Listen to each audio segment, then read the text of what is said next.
Okay, it's 6 p.m., so we will get started. I'll call the April meeting of the City of Carrollton Mayor and Council to order. If you'll all stand, we'll have the Pledge of Allegiance.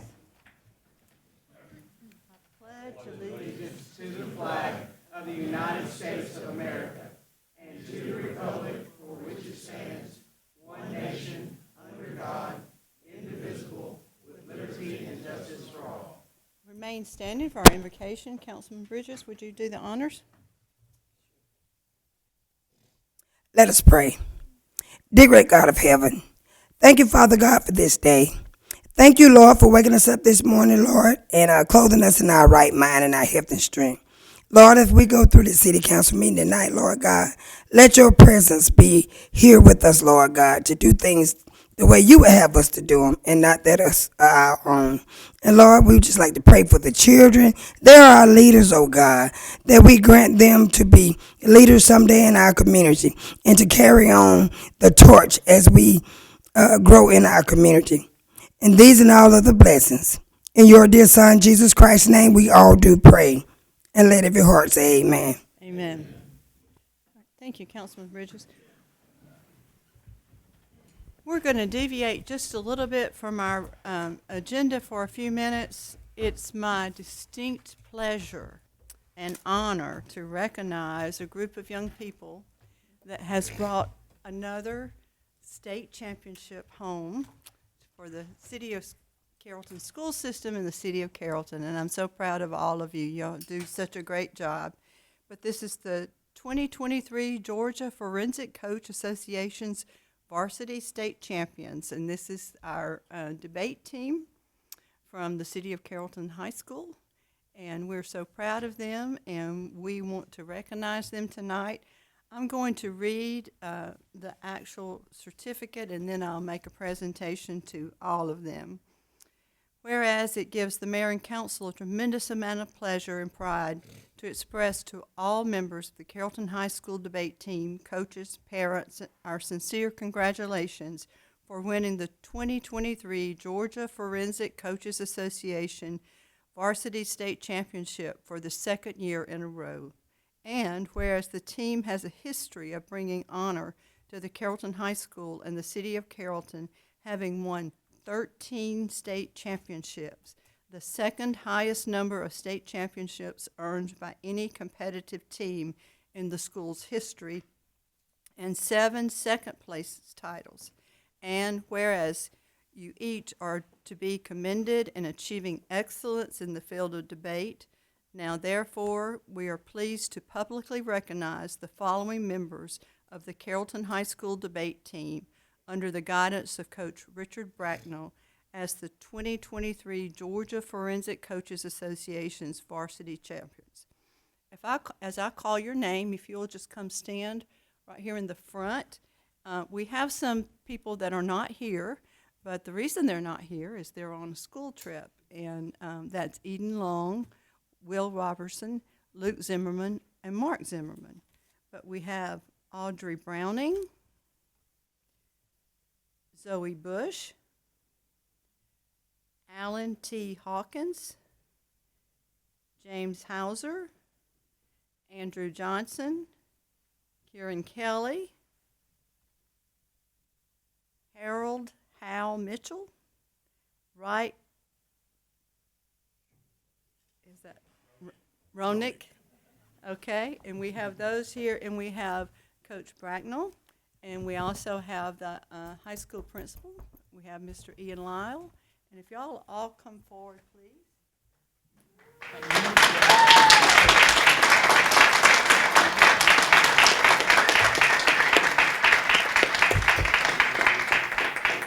have Ms. Lizzie Oliver, who is the assistant coach.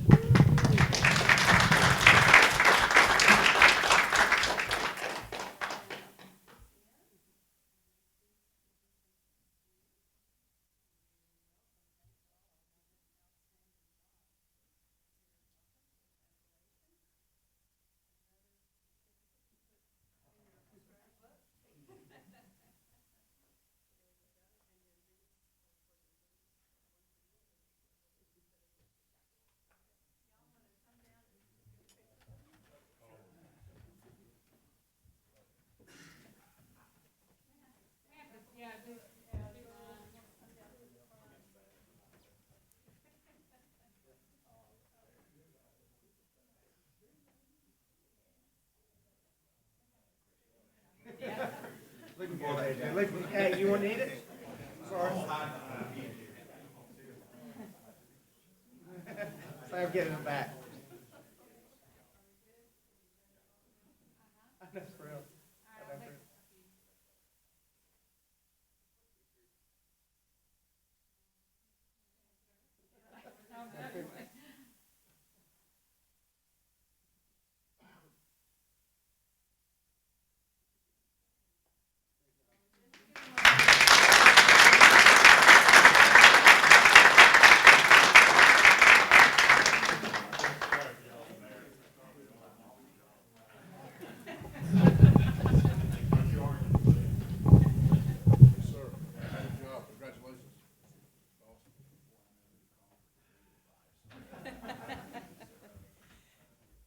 On another note, I served on a panel a couple of weeks ago with this group, the classes, those debate classes, and it was very interesting. We had a panel of females because it was Women's History Month, and they asked us questions and we answered them.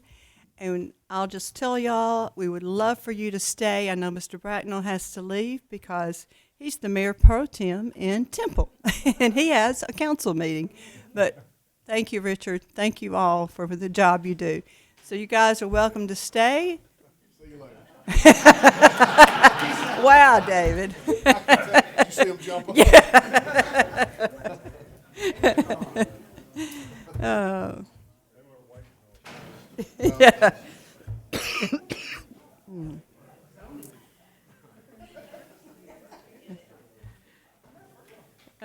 Okay, at this time, we'll have citizens' comments. Do we have any? Nobody listed? Okay, we have our minutes from our March meeting. Do I have a motion to accept the minutes as presented?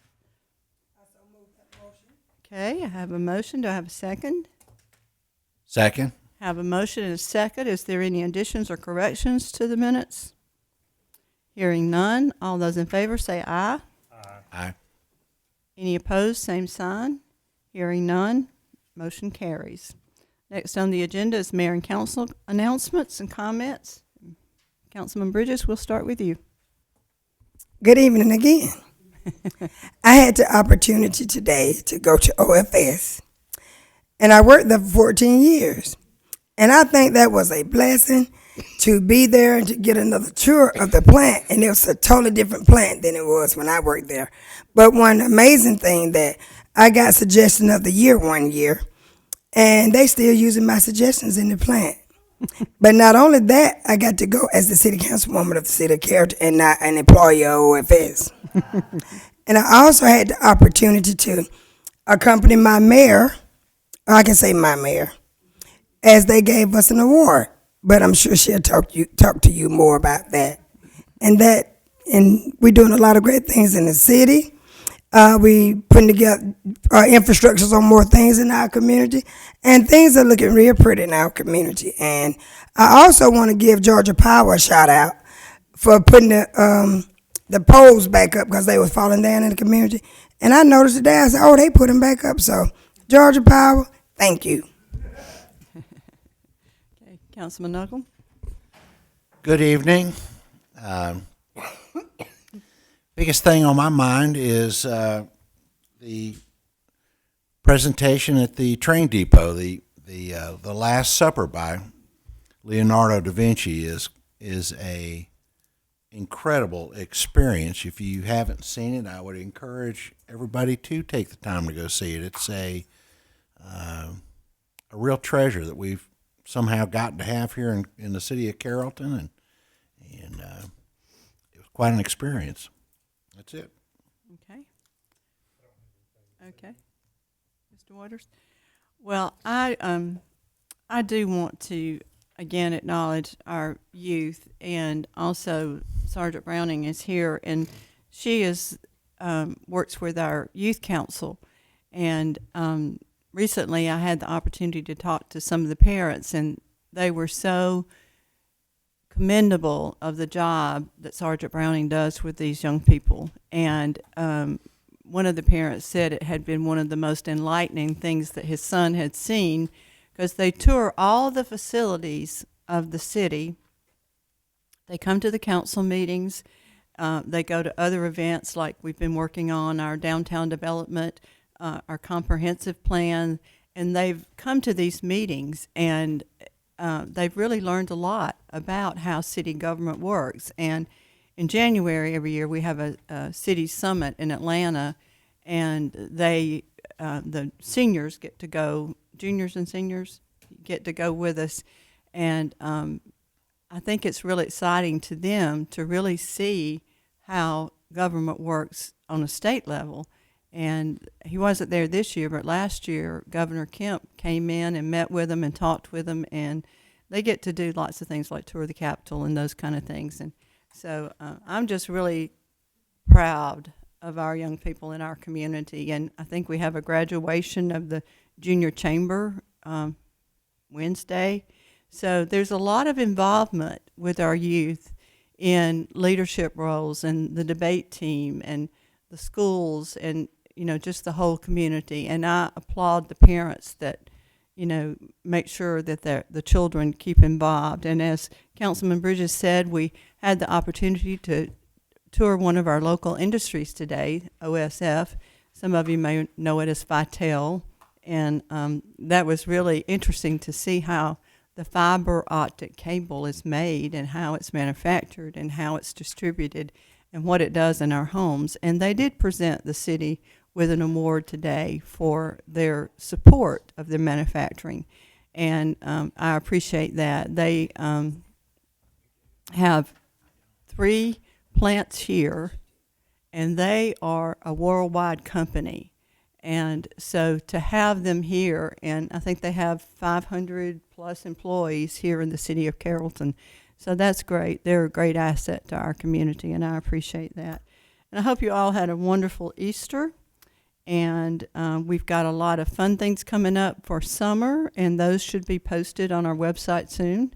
And lots of activities and concerts, and I think we're going to have an exciting summer here, as always, and I appreciate the staff that worked so diligently to get all this stuff put together. So at this time, I'll ask Mr. Brooks if he has any comments. Thank you, Madam Mayor. A couple of things. One, it's been alluded to earlier, we're going through our comprehensive plan, and it's something that we do every 5 years to try to gauge our community, our city, on what direction you would like to see us move in within the next 5 years in terms of development, housing, industry, commercial, those types of things. So we host a series of workshops and town hall meetings in order to gather that input. The first one is Thursday, April the 13th. That will be this Thursday, and it's at the WPA Center, the Rock Building. And so that'll start at, what time is that? 6 p.m. So they are all at 6 p.m. So that'll be our first one. Our second one will be, and that one will be over development, quality, neighborhoods and housing and land use. The next one will be Tuesday, April the 18th, and that will be at the Lakeshore Gym, and that's Parks and Rec, beautification, tourism, and health. And then the third one will be April 27th, and that will be at our new fire station over on Central High Road and Centennial Drive, and that will be over transportation, community infrastructure, service, and safety. So I encourage you to come out and support those meetings and provide your input. The more input we get, the better idea we have in what direction the city as a whole wants us to move forward in. Also, I have a magazine here, Library News. It's a state publication for public libraries, sharing stories of Georgia libraries, transforming lives and communities. And our mayor just happens to be right here in the middle. So I know y'all can't see, but there's our mayor, Mayor Kaysen there, and she has started a mayor's reading club here in Carrollton, and I know she's been to the college pre-K, she's been to Carrollton Elementary, I think Central Elementary, she's been to the public library, and here she is in the public library, Neva Lomason up there doing a reading there. And then her quote is, "Through the Mayor's Reading Club, local leaders can demonstrate the importance of literacy to the overall strength of our community." So I just wanted to point out that Mayor Kaysen had started that in Carrollton, and not only has it been noticed among our local educators, but it's also been noticed as well statewide, and that's a statewide publication. So, anyway, thank you for taking that initiative on. Well, thank you. And I think that's all I got. Okay.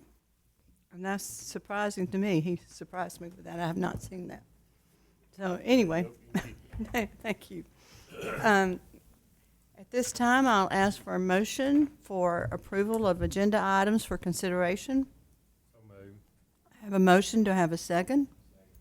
Have a motion and a second. All those in favor say aye. Aye. Any opposed, same sign.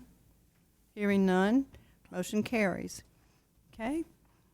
Well, I know we're going to get a rave review on this because we have two very competent people who takes care of the finances of our city, Mr. Jim Triplett and Mr. Kevin Bush. So now we'll let the auditors tell us exactly how wonderful they are and what a great job they've done. Okay, Chris, come on up.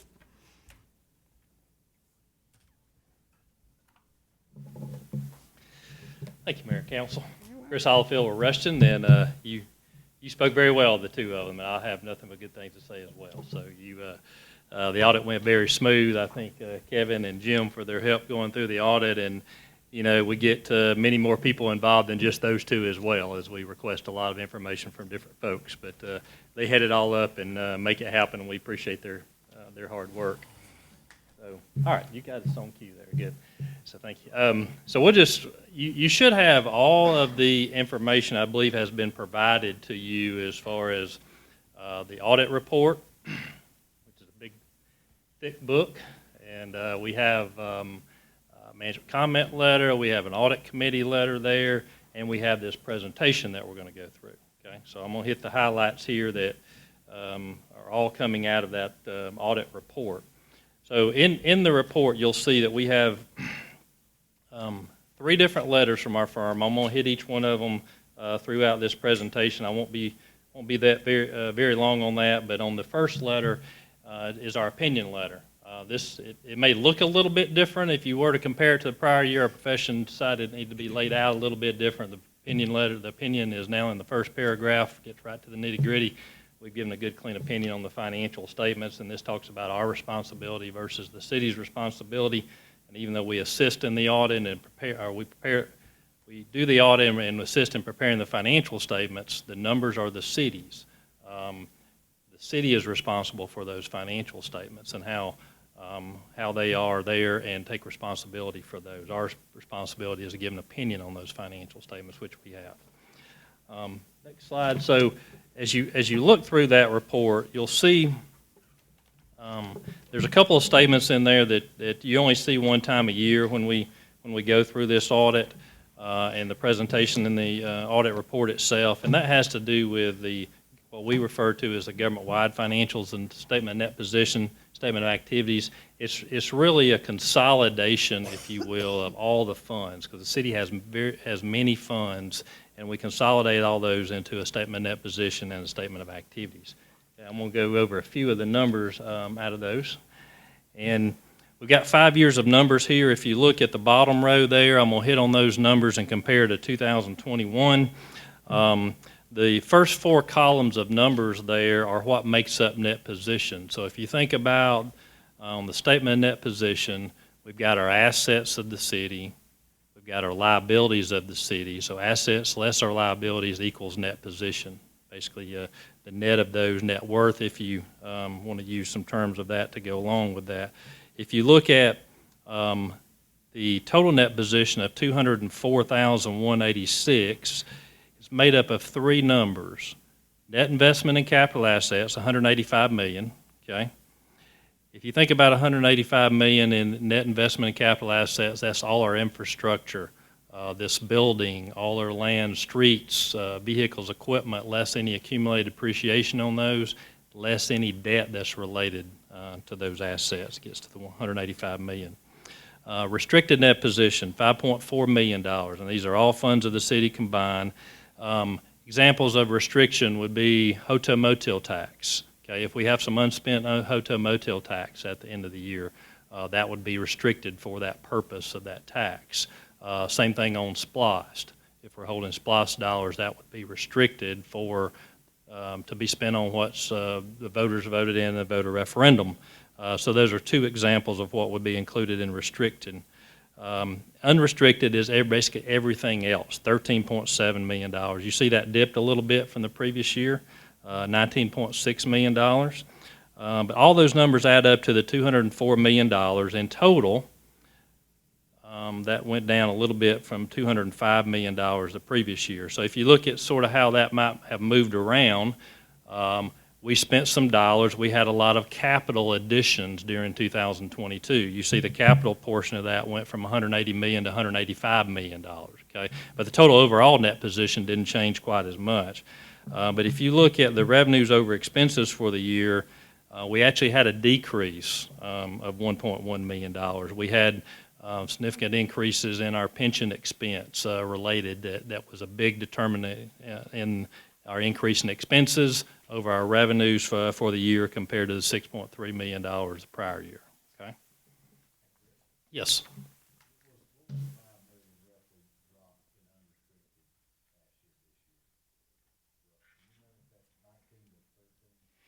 Yes. So it'd be a combination of a couple of things, Jim.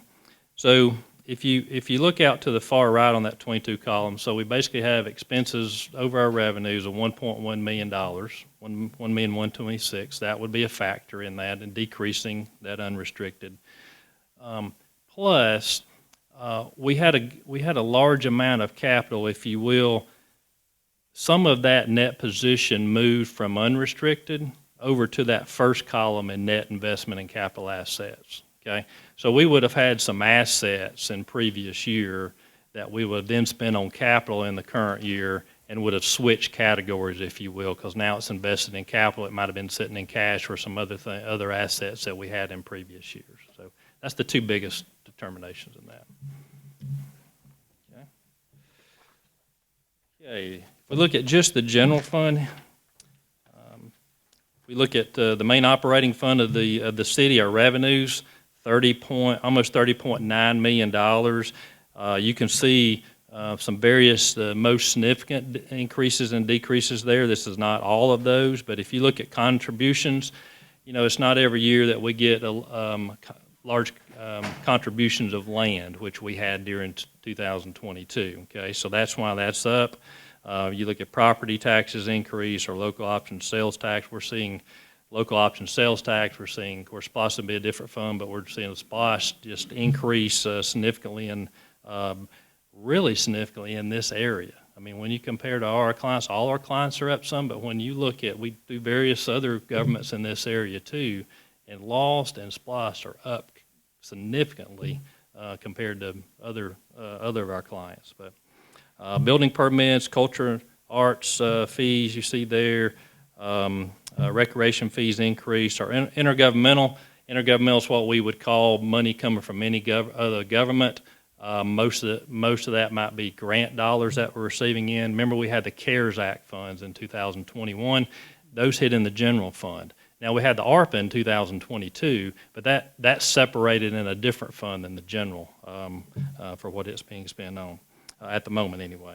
And then if you look down at expenditures, $33.7 million, that increased $4.7 million. We had significant capital purchase of land during the year that we didn't have the previous year, so that attributed mostly to that increase in our expenditures. Okay. Then you look at an unassigned fund balance. So we switch gears a little bit here, different form of accounting when we move over to the fund level at the general fund. But it's still assets less liabilities in this fund. It's just referred to as fund balance, okay? And if you look at 6/30/22 there, we're still about 6 months there in our annual expenditures. So we went from 14.5 to 16.8. We always look at that based on what the current expenditures are. So our expenditures were up a little bit, our fund balance increased. But we stayed right at that 6 months, if you will, in reserves in our fund balance. I think that's a great, healthy place to be for the city. So I feel very good about that. So look at a pie chart here, just all the revenues and other financing sources that are coming into the city. many pieces of the pie, many diversified in our revenue sources. It's good that we're not totally dependent on property tax. I know I've mentioned that plenty of times before, but if you look at our largest, it's local option sales tax. Okay? And then we have charges for services is number 3. Property tax is number 2, sorry. And then charges for services is right behind that in number 3 at 14% of our total revenue. Any charges, recreation would be a good example of charge for services. There's other charges and services in that as well. Anything we're charging the customer for that's not a tax would be in that amount. If we look at our expenditures, and you look at where we spend the largest portions of our pie in the general fund, police, of course, is number 1. That's typically what we see in most of our governments. General government, that's just all our other general government services, is 2.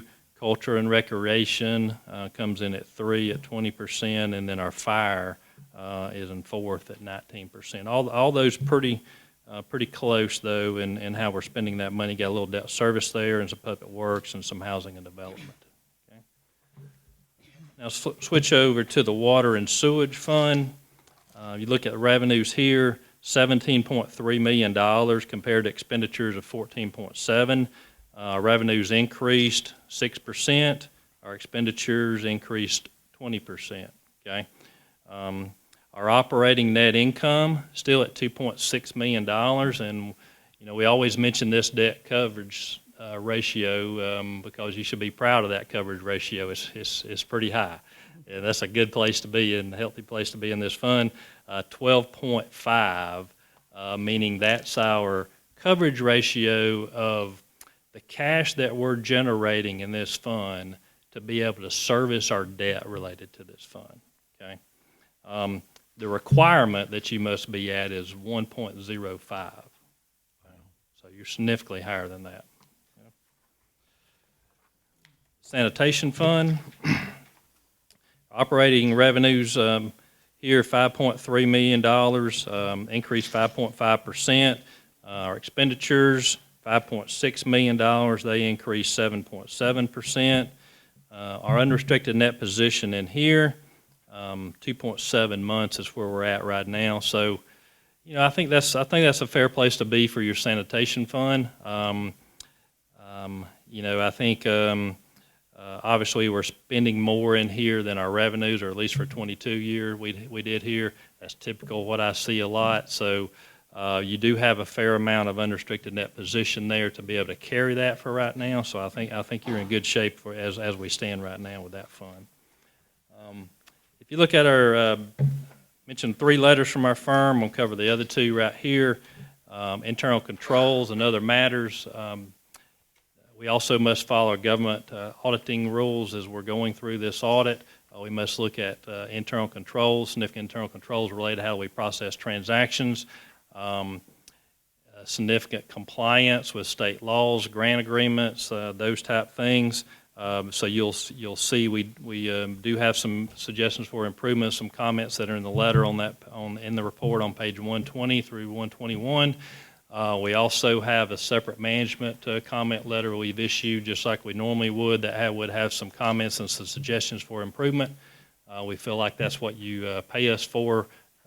Not all of those may be deficiencies, if you will, but they are things that we think can be improved upon, and we've met with David on those. We've met with Jim and Kevin on those, just to go through and acting on those where we feel like we need to make some improvements. So I'll be happy to answer questions on any of those, but that's in that letter and in a separate letter issue that you should have a copy of. Then on the next letter, if we will, compliance, internal controls. You may say, well, you just went over internal controls and compliance. Well, anytime we have $750,000 or more in federal dollars that the city receives, we must have an extra layer of audit called a single audit. We must look at our internal controls and compliance specifically on how we handle the federal dollars. Okay, certainly many and more so than before, our governments are having single audits each and every year lately because of all the dollars that are flowing in, all the stimulus dollars. We had the CARES Act dollars. Now we got the ARPA dollars and flowing through all that. So we looked at internal controls, compliance related to those federal dollars. We didn't have any comments, anything to make you aware of there. All that looked good and how we were handling those federal dollars, okay? So now I'm gonna hit these next couple of slides just real quick because this is where it probably gets boring for you, but I think it's good to note just what we've implemented. GASB, Governmental Accounting Standards Board, sets the pronouncements for all governments that they must follow in reporting. They are very active and constantly issuing, so I think it's the reason I go over these just to make you aware of things that we've implemented, things that are coming up, and let you know what your finance department is dealing with and changes that must have to happen. So GASB 87, we've mentioned that for several years now regarding leases. That happened. We implemented that in these fiscal year 22 numbers. Okay, that is related to what I'll call our operating type leases, where we have rentals where we're not owning the asset. Okay. Or we have rentals or lease payments that are made to the city where we're the lessor, we're leasing out something to someone. We've implemented those, so you'll see a few changes in the financials where we may have some additional lease liabilities or receivables related to those. Okay? And then on the next slide, there's three, I'm going to hit these real quick. These are coming up, GASB 91 on conduit debt. There may be usually through one of the development authorities or one of the local authorities that may involve the city as well, where we may issue bonds that may benefit a local industry related. Those are conduit. They may issue those because they have to have a governmental authority to issue some of those bonds through, especially if they're tax-free bonds. Those are conduit. They flow through those. The city is not on the hook for any of those bonds. Neither is the authority they may go through, but we must have certain disclosures on what those outstanding balances. This GASB 91 is not going to affect the numbers on the financials, but will affect some of the disclosures of what has to be included in those now. That'll be fiscal year 23 we're in now. GASB 91, same thing. Fiscal year 23, subscription-based technology arrangement. So I just went over leases. Very similar to that when you think about most all the softwares that you deal with now or that the city uses are subscription-based. There's very little now where you purchase the software and you're done and you get to use it for as long as you want to. You pay a subscription. So it's sort of like leasing the software, if you will, and this could require some liabilities on the books as well for the future of those payments, depending on what the contract looks like.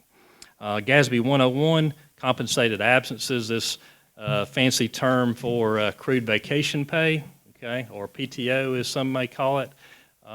We have that on the books already in terms of what's the accrued vacation at the end of the year in a dollar amount, and we have a liability for future payouts of those. This right here I don't believe will change any of the numbers on the financials, but will require some additional disclosure on how that's handled in the financial notes to the financials. So that's coming up as well, but we got a couple more years on that. But just wanted to call your attention to how active that is, and Jim and Kevin are working through those, and we work through them on a yearly basis, and they call us with questions on how we should, and we help each other through that implementation to make sure the city's getting good financial reporting. So happy to answer any questions you might have. Questions? Well, this looks like some really good reading. I'll go home tonight and You see why I didn't pull that out and go through it. and breeze through this and give you a call tomorrow. That's right. Always know you can call me anytime. You know where to find me. My information's right, that's why I put it on the screen right there. Don't hesitate to call me if I can help with anything, if you just got some questions in general you want to talk about. So Thank you. Thank you, Chris. And I just want to say, despite the fact that, we've had increases in expenses, we've talked about that. As a matter of fact, Bob and I talked about it today. There's things beyond our control, like the increases in our chemical costs for the water plant, the gas prices. I mean, just so many things that are beyond our control. But I want to commend our employees because I think they are very good stewards of their budget and they do a good job. And despite the fact that, I don't even know what the latest inflation rate is, probably don't want to know, but 9 something, yeah. So considering all of that, I think that Mr. Brooks and the staff and everybody has done a great job this past year. And we appreciate what y'all do, and y'all are always forthcoming with things that we need to do, and we appreciate it, Chris, very much. Thank you very much. All right. Y'all Thank have a good you. night. Thank you. Thank you. Thank you, Chris. To your point, Madam Mayor, I think it's worth noting that the two funds where the expenditures were outpacing the revenue, it's a testament to the job that previous administrations have done in padding that fund balance in the water account and the sanitation account, and that's where the chemicals and the fuel and the things that you just talked about, that's where it's hitting us the hardest. Okay, the next item on the agenda is a rezoning request at 805 Fertilla Street.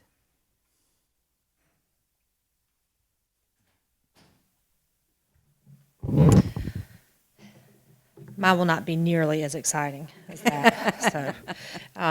No, the first item on your agenda for rezonings is at 805 Fertilla Street, and the request was to rezone a .62 acre tract from R15, which is single-family residential, to RT, which is residential townhome.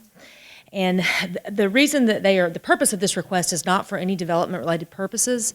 There's an existing duplex on the site, and they want to basically bring the property into conformity with the zoning ordinance. Duplexes are not currently allowed in R15 in single-family, but they are in RT. So the Planning Commission reviewed this request in March, and they voted 9-0 to recommend approval with no conditions. All right, we have the Planning Commission's recommendation. Do I have a motion to grant the rezoning as requested? I so move that motion. Okay, I have a motion, I have I'm sorry. I always forget this. We haven't done it. Okay, is there anyone here to speak for this project? Okay. Sharon Mead, Okay. my property. We've been working on improving it. It has 2 separate dwellings, entrances, upstairs and a downstairs, totally independent of each other. It's just never been rented as a duplex. Okay.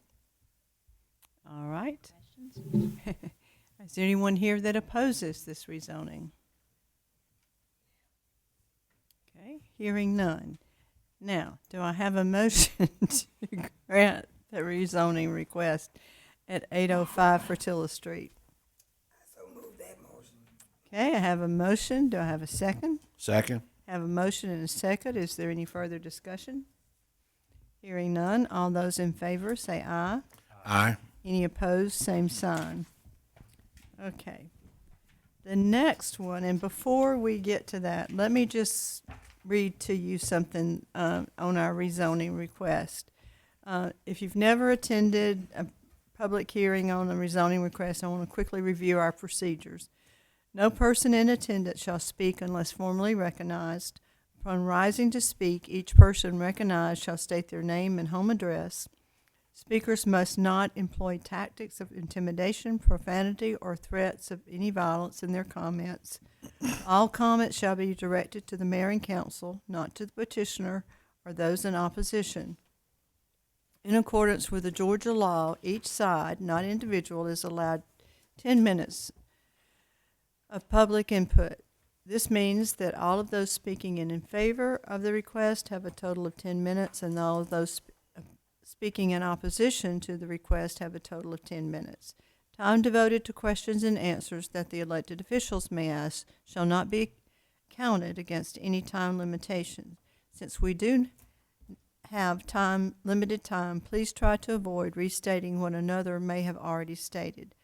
The applicant shall be allowed to speak first in order to present the application. Others may then speak, indicating first their support or opposition to the application.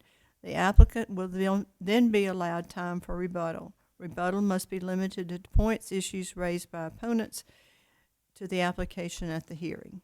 Okay. Well, Ms. Muse, you didn't have any, so we're in good shape. Okay. The next item on our agenda is Cedar Street, Thurman Street, and Thomas Newell Way, and it's a rezoning request.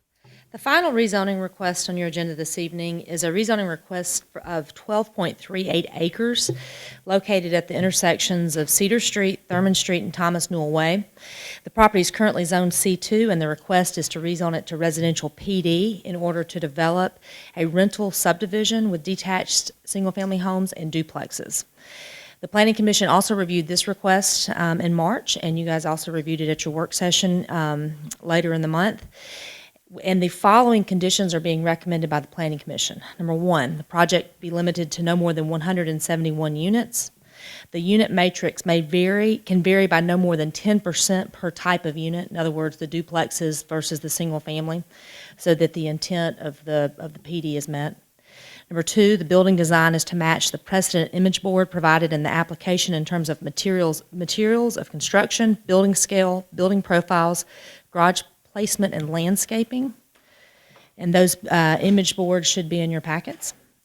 Number three, the proposed on-street parking provided in the concept plan will be reviewed and approved during the civil plans review process, and approval of this zoning does not constitute approval of the parking as shown. We are supportive of the on-street parking, but we want our city engineer to bless it, and so we want to make sure that this doesn't constitute basically that they're going to be permitted to do it as it's shown. Number four, any residences abutting Thurman Street, Thomas Newell Way, or Cedar Street must have their primary orientation to the street. Number five, professional on-site management for the project is required. As you can see in the concept plan, if you want to pull the concept plan up, there is a clubhouse proposed and a pool, and we are requesting that professional on-site management be provided in this facility.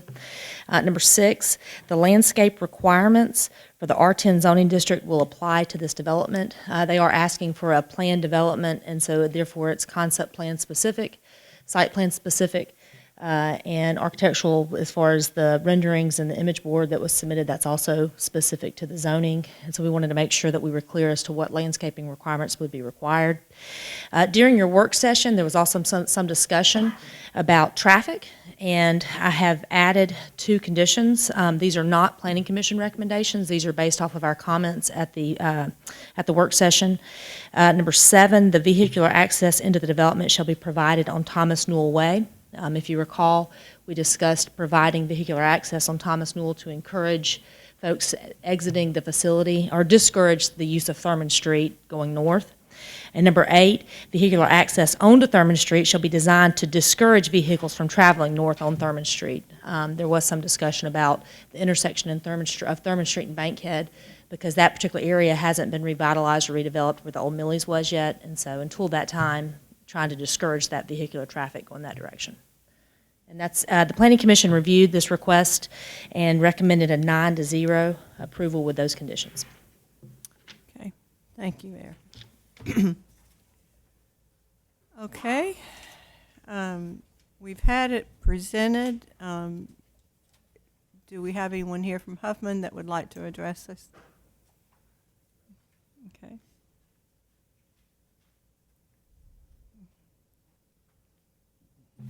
My name is Daniel Huffman, 250 Far Road, Atlanta, Georgia. Glad to be here tonight. Taking a little while to get here, but appreciate everybody's involvement. The city's been great to work with. I can give you a little bit of background on us. If we just completed another project on Cedar Street called Cedar Walk. It's a group of townhomes that are rentals. Those units are doing really well. We just topped out the asphalt this past week.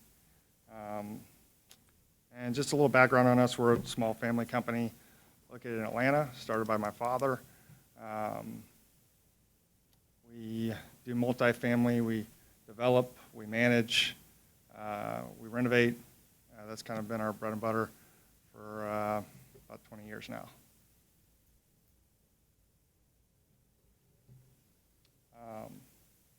In addition to that, we've brought John Hunt from Market Insights to kind of talk about a little bit of the market aspects of this project.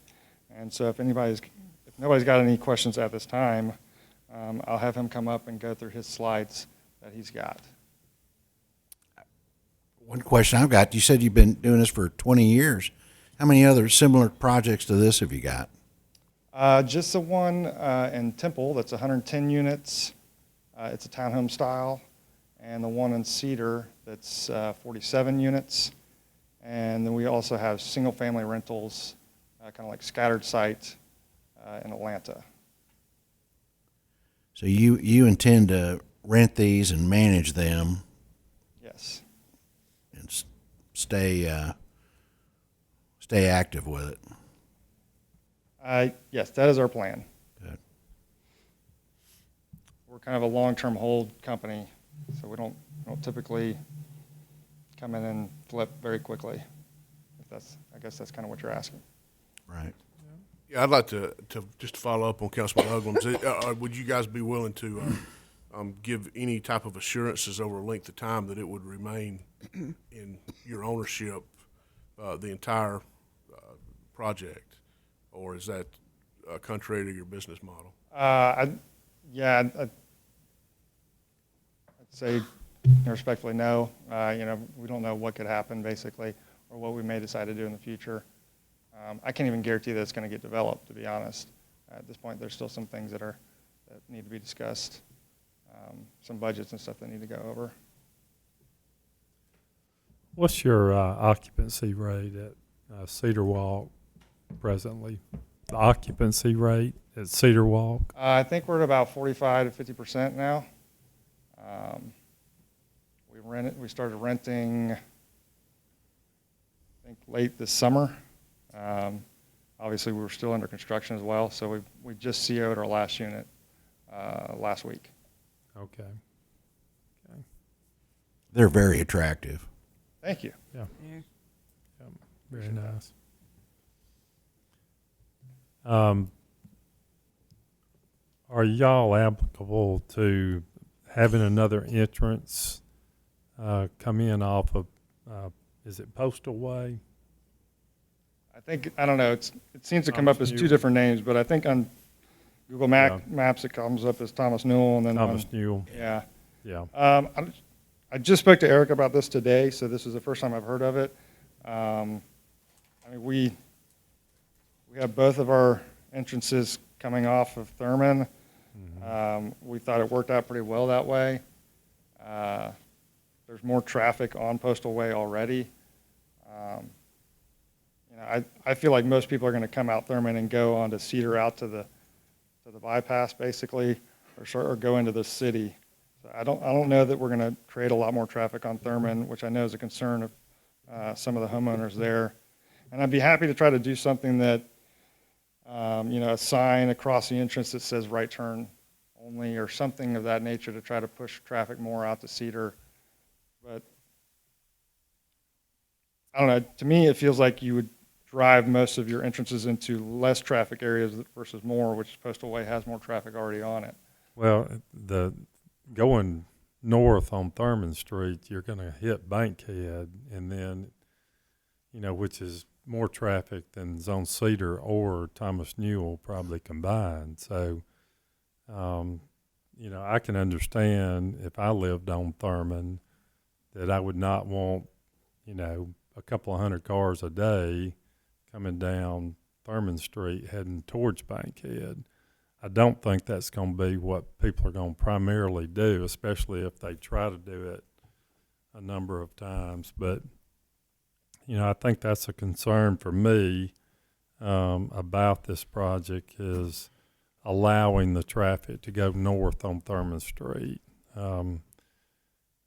Because if you get down there and try to turn left, then you're going to be sitting there a while, with the amount of traffic that Bankhead has on it. So that's something that's going to be important, is, trying to work the traffic around,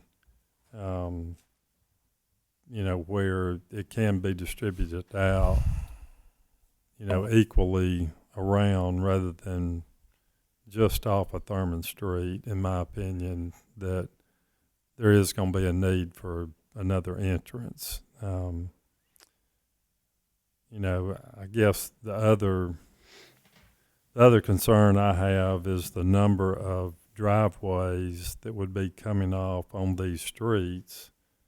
I'm assuming, just looking at the diagram, that on the left side, all these blue buildings, starting at the top of the page, those are driveways, going out onto Thomas Newell. Is that correct? So those are sidewalks. Those are sidewalks. If you're Okay. talking about the little small, those are sidewalks going out to the street, just like you see them out on Okay, so that would Thomas have Newell. street parking. Is that correct? Yeah, there's street parking on Thomas Newell. There's some at the bottom on Cedar Street, and Okay. there's some also on Thurman.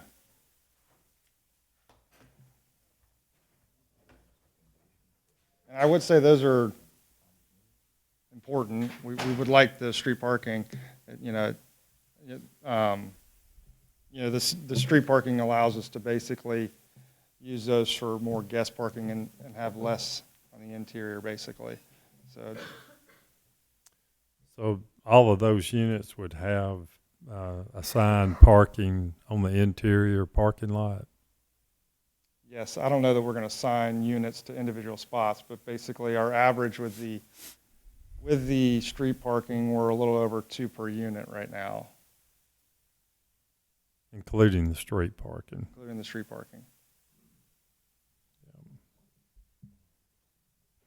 Maybe a level of detail that you guys or we haven't gotten to, but for the street parking, is there a sidewalk before or from the street? Is there a sidewalk and then the street parking, or the street parking then a sidewalk, or no sidewalk, or it's just too hard to tell by the drawing? Or do we even know at this point? Are there going to be sidewalks on the exterior as far as today? That may be an Erica question. Yes, so sidewalks would be required on all the public streets. Okay. Layout would be street parking, typically a landscape strip, like a beauty strip, sidewalk, and then those access sidewalks into the development. Now, the setbacks would be narrow because of that, because there's a lot going on right there at the front of the street. But yeah, so they have not requested any waivers from sidewalks.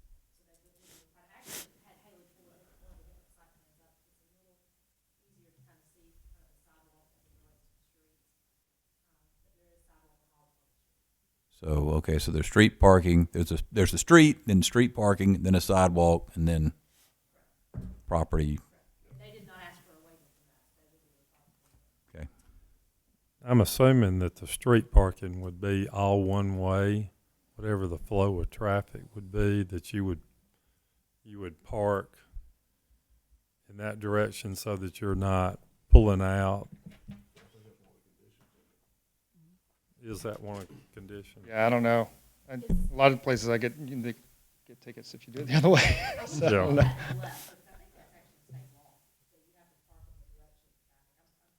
Can't, Yeah, I was gonna say, I don't think you can park They against the could flow of the traffic. Yeah.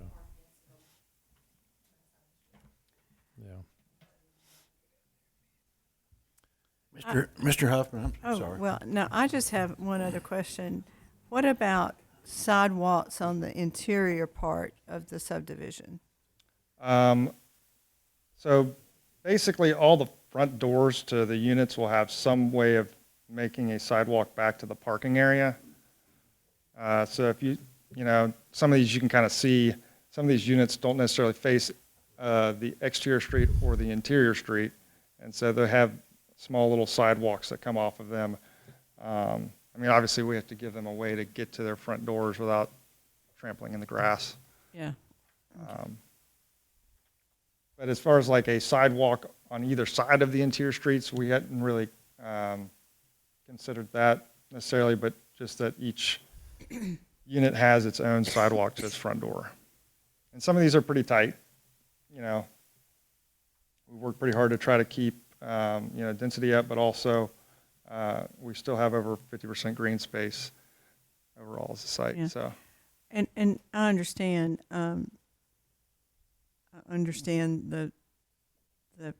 the beauty of the, all the landscape and those kind of things. It's just that I know sometimes with interior where there's not sidewalks, then people are walking in the street.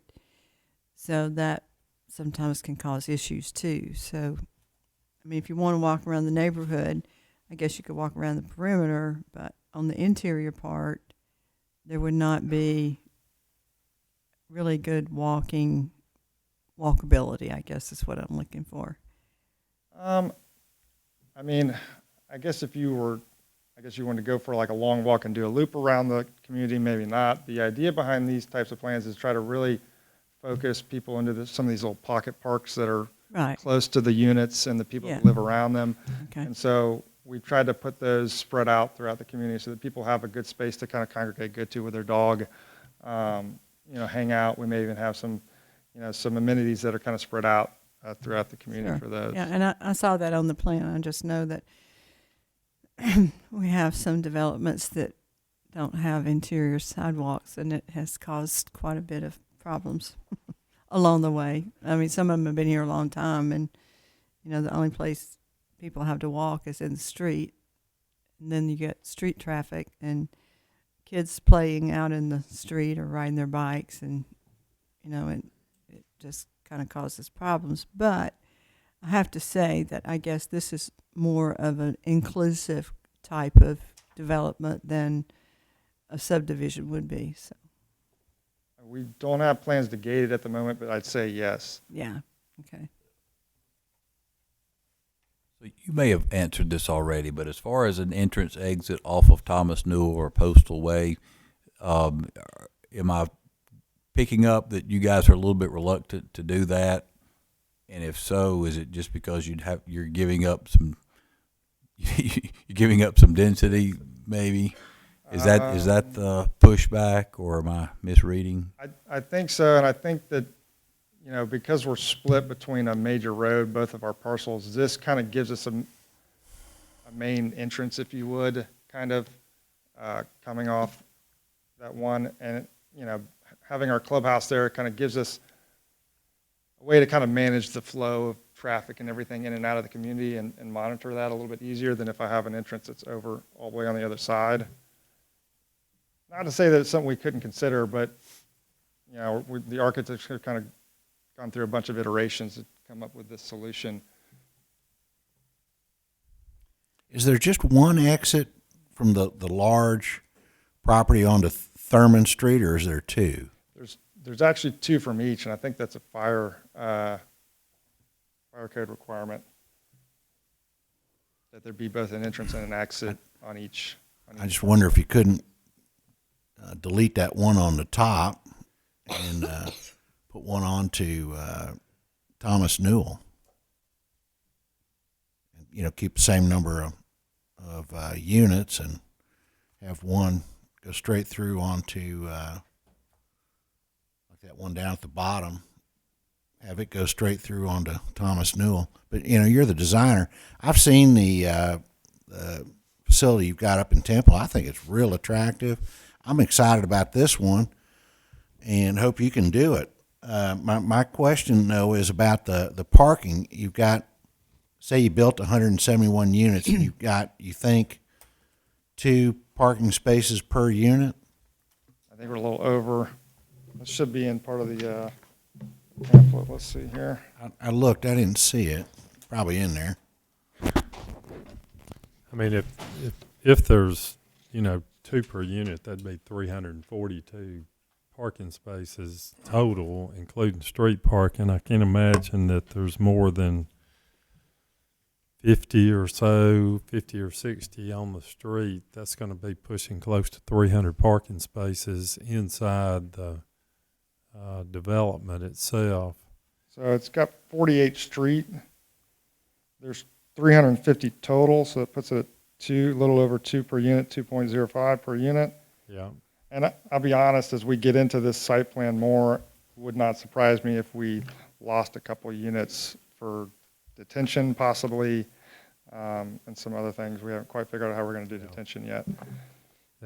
You answered my next question. Has there been any hydrology study done here to see what you're going to have to be required to do for detention? No, not yet. Okay. Another question I've got is the streets, the interior streets that you do have. what is the width of those? Is that something that you know? I know that our architect worked with John Bass to make sure, and the fire marshal to make sure that the radiuses and the widths were going to be. I want to think they're 25, but I'm not sure. There may have been some reluctancy to reduce those some, but I think that's kind of where they're at. Okay. Okay.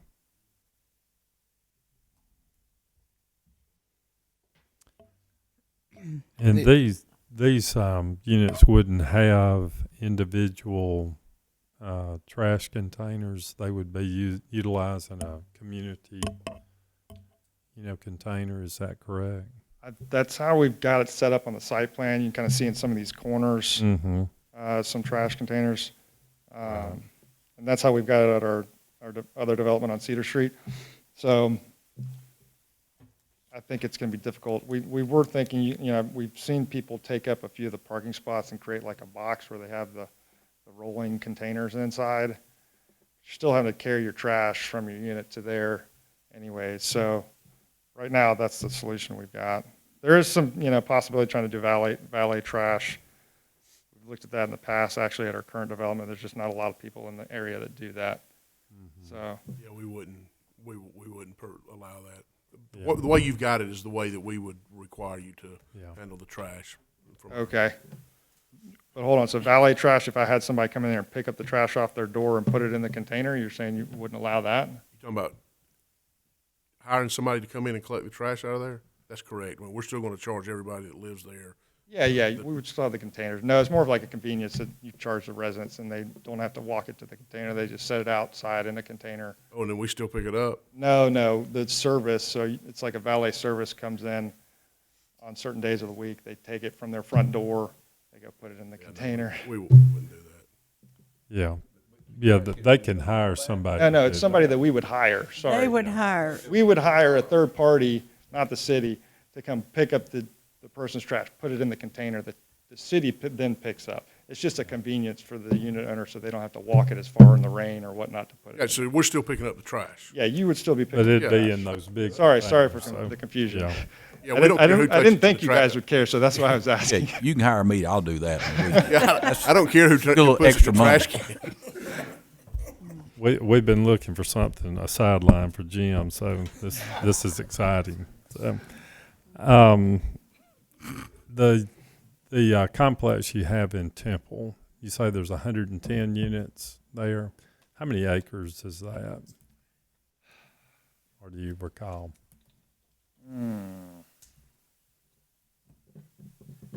I want to think that it's 6 or 7. So the density's similar to this density here? Yeah. Okay. Those are all street parking over there. We really liked the idea of kind of giving some of these units actual garages. And you can see some of these kind of little alcove drives that they have. So, I mean, we actually have, let's see here, garage spots. We've got 92 garage spots throughout the community for actual residents to use. What's the address in Temple of the? 395 Villa Rosa Way. Okay. Yeah, I'm familiar with where that. And if you guys have got more questions, you're welcome to do that. I just thought I'd bring up and we could talk about the kind of market research stuff. And then Okay. we can come back together for some questions if that's good with you guys. Yeah. If you guys would like to hear what John's got to say. Sure. Yeah, you still got like almost 9 minutes. You took a minute, and then we've been asking questions, so you still got time in your presentation. Okay. If that's good, then I'll bring John Hunt up from Market Insights, and I think he gave you guys a PowerPoint to talk through. Thank you. Mayor Council, John Hunt from 554 Wood Point Way, Dallas, Georgia. And we do research in housing in about 38 cities across the Southeast. So, Haley, thank you for doing the slides for me. I want to talk to you generally about housing, Atlanta more specifically, and Carrollton, and then the potential need for a community like Cedar Walk too. So we really are facing an inventory shortage of catastrophic proportions in the country, certainly in Atlanta, and in every municipality for the most part. In spite of what all is going on around us with the headlines, the nasty negative headlines, there's not enough inventory for the demand that exists, even at a depleted level with interest rates above 6. So we found that to be the case. The first slide is just in Atlanta, and we'll do that quickly. Months of supply is the blue line. Inventory, actual total inventory are the bars on the left. I'll take you to the right side of the graph. We ended March at a paltry 1.6 months of supply. Normal in our industry since time began is 6 months of supply, so we're far from that. But even before the pandemic, we were half what we should be. On the far left, just before the pandemic started, you'll see we were just above 3 months of supply. Again, half of what we should be. The pandemic housing boom exacerbated that dramatically. And so we're sitting at about 1.6 months of supply. If you can click to the next one, Haley. That's 56% below pre-pandemic levels. That's where we're at. And in order for us to get back to 6 months of supply, this is just a math problem where everybody's 6 is equilibrium, where everybody's happy. It's not a buyer's market, a seller's market, it's equilibrium. The number of additional housing units in the supply chain that Atlanta would need to get back to 6 months of supply today is 62,000. So the way to say that is if you could wave a magic wand and make 62,000 move-in ready homes appear, at the current absorption rate, they would all be gone in 12 months. So the problem with that is that resale isn't helping us out. People are not willing to give up their 3% mortgages these days for a 6, so they're sitting. So new homes is an option. New homes are an option. But we're horribly behind. The next element will tell you our forecast is that we're going to maybe put 13,000 lots on the ground.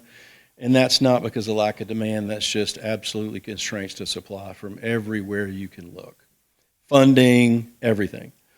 So it's not going to touch the deficit. All we can do really is chip away at it where we can in a very wise way.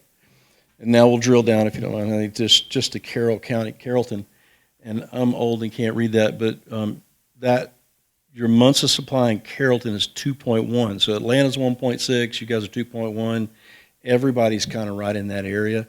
Again, really, really low in terms of inventory. You have more demand than you have supply, and especially in the price points at or below 300 grand, which happens to be the price points where most people can afford a home in this country and in the state and the city based on their incomes and credit scores and down payment.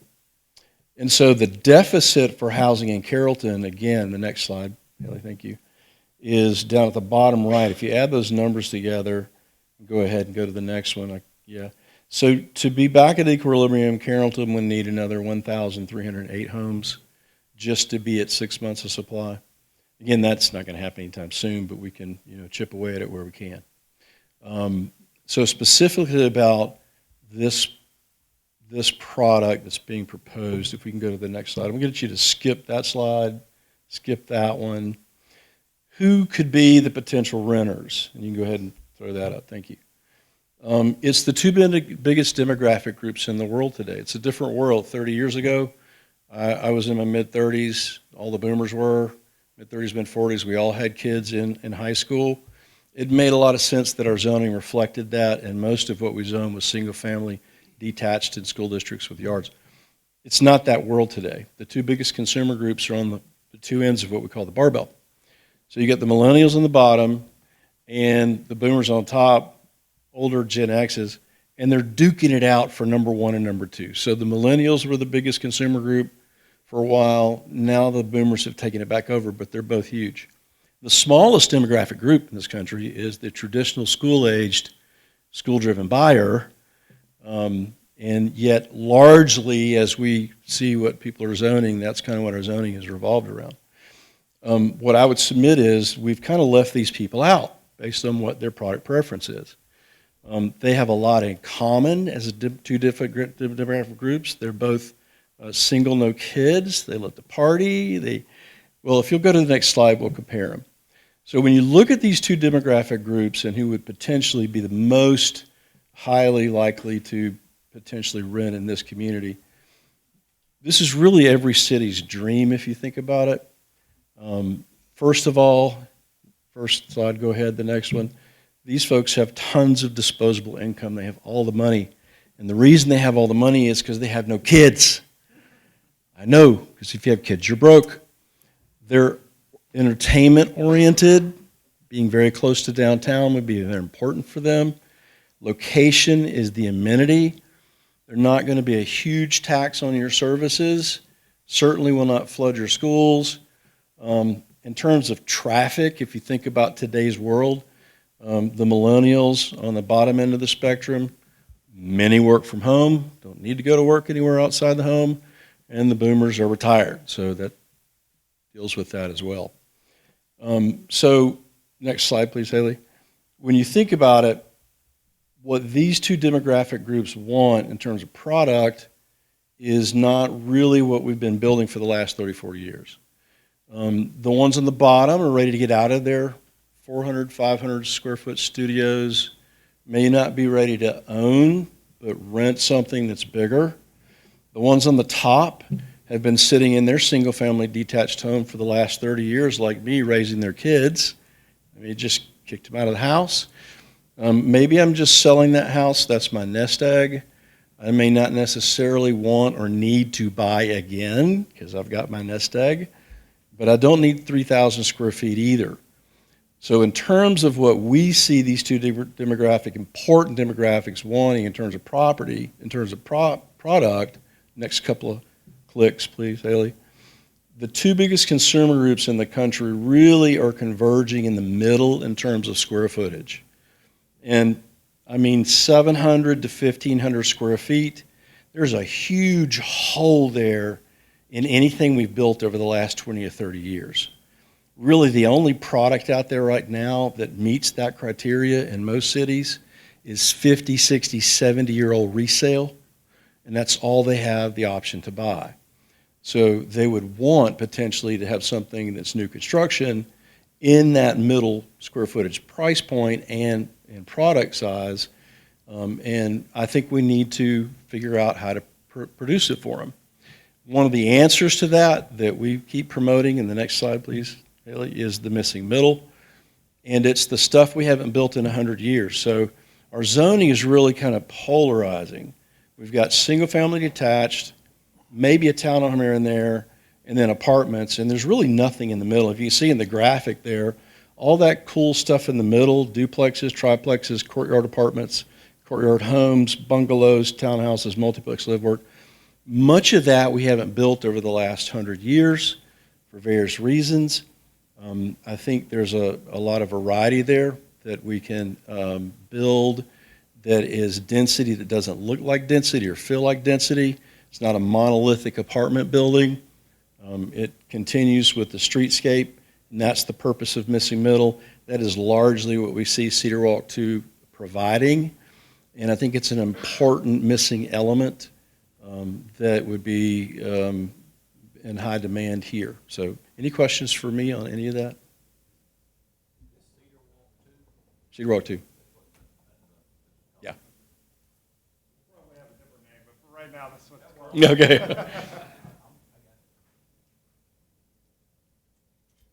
Well, I think, speaking for myself only, I'm sold on the missing middle, and what you guys are offering fits that. So I think we want this to work for you. I wish you were more excited about building it. Oh, I mean, we are excited about it. There's just, I think there's some hurdles that we've got to get through. And if you don't mind, could you? I know there's interest rates, which is they're high. Building costs are high. Labor, all that stuff. Is there anything besides those things that, not that we would change it? Are we making things difficult on you? I mean, Now's your chance.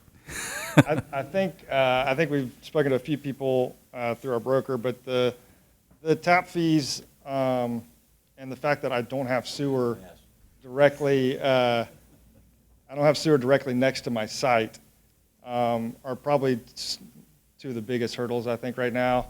We did we looked throughout a number of other cities that are similarly sized and kind of looked at some of the fees, and feel like they're pretty high. So those would be two. Somebody said they may be able to help with the sewer issue. That would be fantastic. There's also an issue of us having two separate lots. So I don't know exactly how that's going to work, but basically I'm going to need two taps because these things are separated by a public street, possibly. So how's that going to work out? That could greatly increase the fees as well.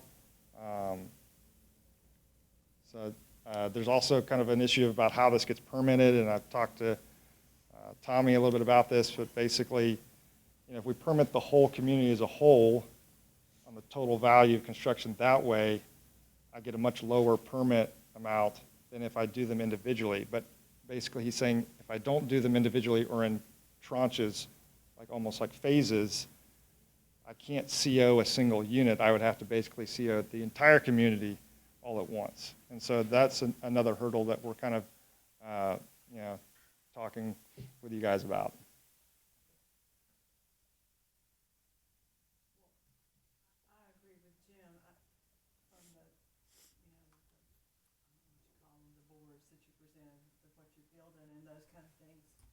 They're really attractive, and you do have that community playground kind of concept for kids and that kind of thing. And I guess my biggest concern is the residents on Thurman Street. And, the issue of getting people, if there's some way that we can look at, and maybe we can do that. Don't have my mic on, sorry. One of our biggest concerns are the residents on Thurman Street now. And I know we talked about in our work session of making it so that when you come into the subdivision, that, you can't go any further than that. Because I think going out, as Brett said, to Bankhead, it would have to be a right-hand turn only there. I think that would be if you made it a right only at that intersection. I think that would deter people from going that way. Yeah, because we don't want to, I live on a street that's nothing but a speedway, and I understand that you look at Thurman Street and you think it's kind of a short street, but from the residents I've understood that they have a lot of, speeders too. So I guess that's my main concern is that. So we've had that concern on Cedar Street. Yeah. Kind of voiced that as well, and I think we'd like to try to talk to them about possibly adding a stop sign or something there at Postal Way.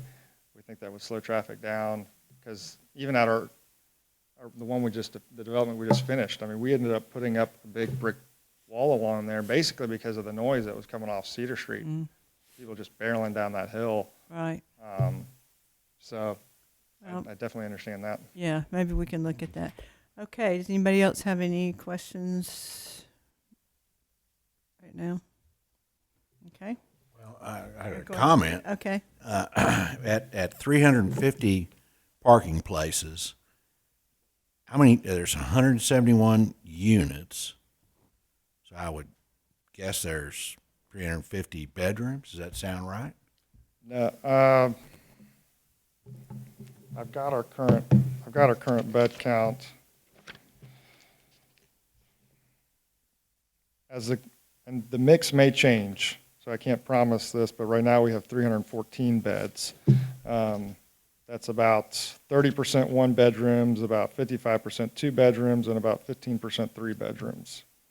And I think I supplied this with some rental numbers to Erica earlier, so I don't know who that was given to. My concern is I just like to have enough legitimate parking places where people aren't tempted to have to park on the grass or find other places not on the pavement to park. And that looks. I completely agree.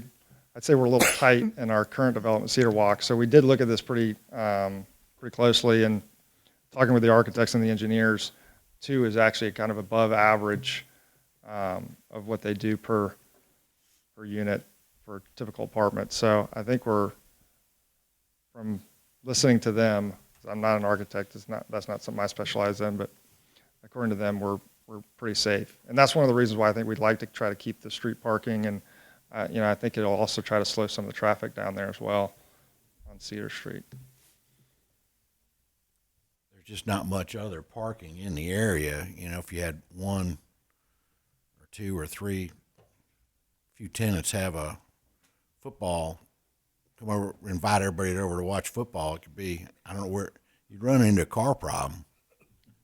Well, I mean, we do have some additional parking at the clubhouse that's in front of it.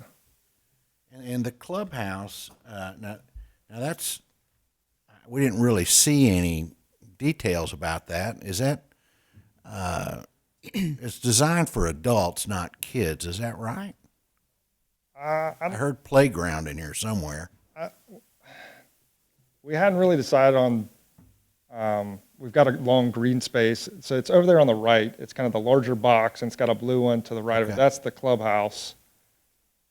And then to the right of that is a long green space. And to be honest, we haven't really picked out all the different amenities we might have in addition to just the clubhouse and the pool. Right now, it's basically the clubhouse and pool. Dog parks are really big right now. Yes. We might have a dog park, a playground. I don't know. We'll probably do some more research on demographics and who we think is going to be renting. We're feeling like it's more this millennial and empty nesters kind of feel, which would be less children. So, a playground, I don't know or not if we would put that in. Yeah, that messy middle term scares me a little bit. Messy. Messy middle? Didn't I hear messy middle? No, it's missing. Missing. Sorry. Missing. Missing middle. Oh, well, it's the messy middle that I'm afraid of. Okay. Any other questions or comments or discussion? Where did we leave off on the exit to Thomas Newell? We want to make that a stipulation? A requirement? Well, I think you're going to have 2 entrances, which is what you've got now, utilizing Thurman Street. And, I'm just opposed to using Thurman Street as an exit through, because, I mean, it's not a lot of room for cars to back up. Okay, so in either direction. Hold on. What do you mean by back up? Well, I mean, if cars start, piling up, trying to get out on Cedar Street, then people are going to say, well, I don't want to wait on the traffic there. I'm going to go down Thurman Street, and Thurman Street's just such a narrow little street. It's only about 20 feet wide. It's not a full-size city street by today's standards. And I just kind of hate to see that traffic heading in that direction. I think the people on Thurman Street, they've always been able to use that as an exit for them. If they don't want to go to Bankhead, they can go down to Cedar Street. I wouldn't want to take that right away from them. But, a lot of traffic going the other way, I think is going to be, difficult for those people to navigate if there's a lot of traffic that heads towards Bankhead. I just see that as a bigger problem than if you took an exit off on Thomas Newell. So you're gonna make that a condition? I'm leaning towards making that a condition, that we would need to find another exit rather than using Thurman Street heading north out of this development. So eliminating the exit onto Thurman for the west side, the larger portion, eliminating that one and putting a new one off Postal Way or Thurman. or not Thurman, but Thomas Thomas Newell. Newell. Thomas Newell. Yeah, I mean, I would support I just that. think that's something that's going to have to get fixed, you know, for me to be comfortable with it, is coming up with another high traffic exit An entrance. and entrance, yeah. But, you know, I see, you know, most of the people that are going to be coming here, you know, I don't know. I mean, a lot of people might come up Thurman Street, you know, to get to the development from Bankhead, which I think is just adding more fuel to the fire for the people that live there. You know, because they've been there a long time, and there's a high density development going in, and there's other options. I just think there's other options for that traffic rather than utilizing Thurman Street. So that's just my opinion. So add that as a condition. Is that right, Erica? Just need to add a 10th condition.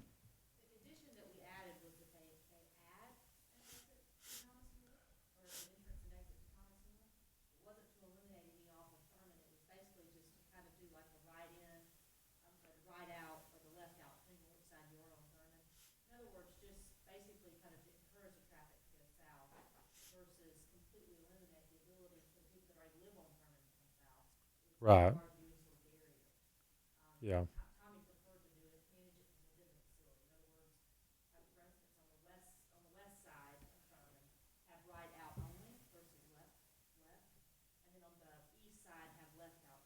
Yeah.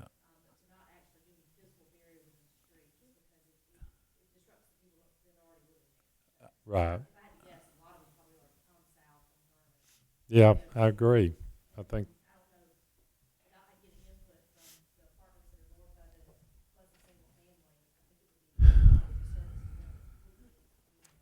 Right. Yeah, I'm not for eliminating use of that part of Thurman Street from the existing. I just want to do something to encourage people to use another entrance other than that.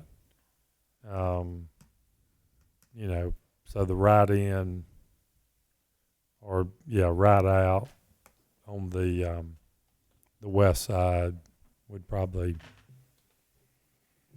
So say it again. You know. A right out onto Thomas Newell Way. Well, on to Thurman Street. I thought you wanted to add an entrance exit on Thomas Newell Way. Yeah, I do. Yes. But is she saying I can't remove one from the other side? I thought she said that.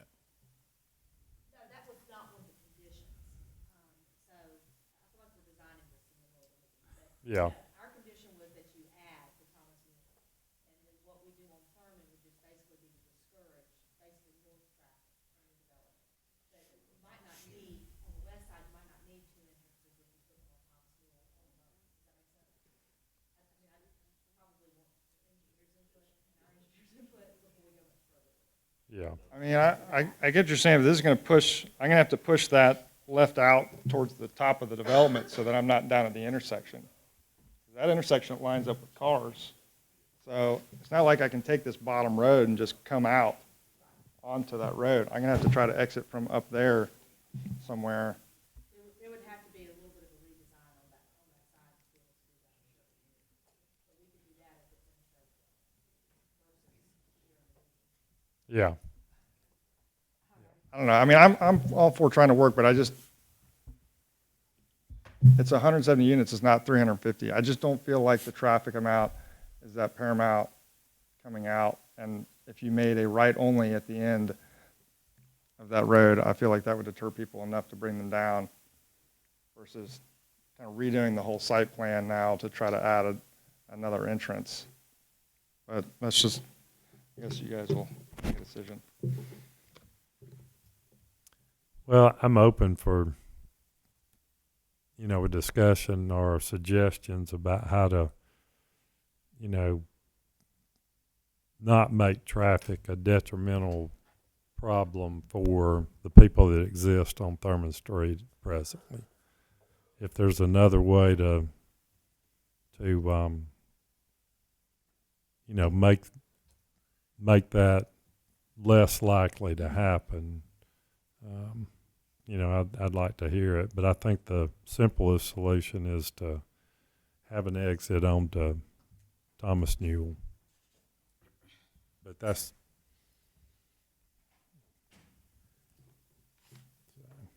Well, would it be okay if we try to work through that as we go through this process versus making it mandatory at the zoning hearing?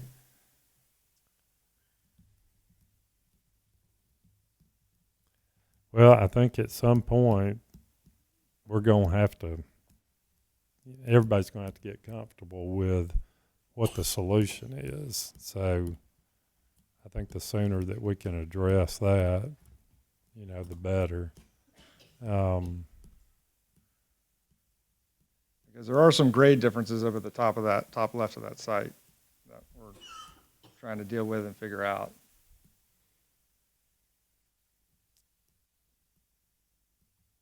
There aren't any basically coming off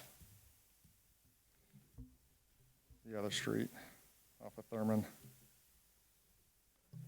So if this is something that you guys decide to approve, that we can work staff-wise to, if I'm hearing you right, to prohibit the traffic from that, leaving that subdivision to leave down Thurman towards Bankhead. We do not want that. Well, I mean, there's things we can put into place. Yeah, from what Erica said, maybe the thing to do with this is to table it tonight. That's just a possibility that we table this tonight and try to work these, issues out and then pick it up again in 30 days. Maybe we can get more direction from Tommy about what he's suggesting, and I'm just trying to protect the existing, residents of Thurman Street from a huge increase in traffic. And right now, I'm afraid that's, what they'd be looking at is a lot more traffic. If the only two ways in and out of there are on to Cedar or going down to Bankhead, not everybody's going to go down to Cedar Street. There's going to be a significant number of these people if they get ready to leave, and there's people already backed up at Cedar Street, they're going to Bankhead. So is your motion? Okay, all right, well, okay. Yeah, we need to go ahead and Okay. allow anybody that's here tonight that Okay. wants to speak in opposition to do that. All right. Do I have anybody here that wants to speak in opposition of the development? Okay.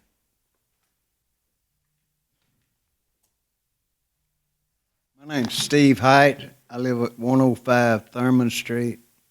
I've been there for 25 years.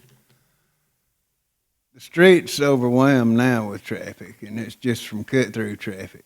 We got people parking on the street already on that street because of the duplexes. And I just don't think Thurman Street can take any more traffic, not with it being 20 foot wide like it is.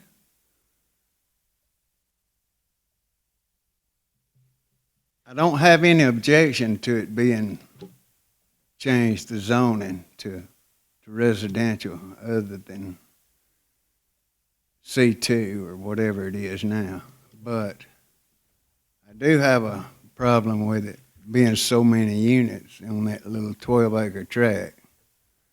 When I was developing, I had to have at least 2 parking places at every place that I ever built. And I went through subdivisions, Stony Brook, I went through Provincial Park, and those houses have a 1/4 of an acre lots. And there's cars parked on the grass, there's cars parked in the street. It's like a maze going down through those subdivisions. So if you have 2 or 3 bedroom houses, you're gonna have more than 2 cars in a lot of the places. And you can tell that just by riding through, even that new subdivision that's got half-acre lots that Trademark just built. There's parking cars on the street over there. I mean, it's just too many cars. And if you have on-street parking like they're talking about, that whole thing's gonna be surrounded by cars on 3 streets. I think there's like 23, I may be wrong. There's 23 parking spots on Cedar Street. And there's about the same amount on Thurman Street and what I call Postal Way, which is Thomas Newell Way. And they just trying to build too many units on that 12-acre piece of property. 171 units is a lot of units. I don't know where all the runoff's gonna go either. That's about all. I want to thank you for listening to me at the other meeting. I appreciate it. But I think I speak for a lot of the people that live on that street. It's overwhelmed now. But if they could, you know, just cut back on the units would be a big help. I think they're just trying to put too many units on that piece of land with the parking. Thank you. All right, thank you, Mr. Height. Is there anyone else here to speak in opposition of the development? Okay, hearing none. What's the pleasure of the council? Have a motion to table? Have a motion?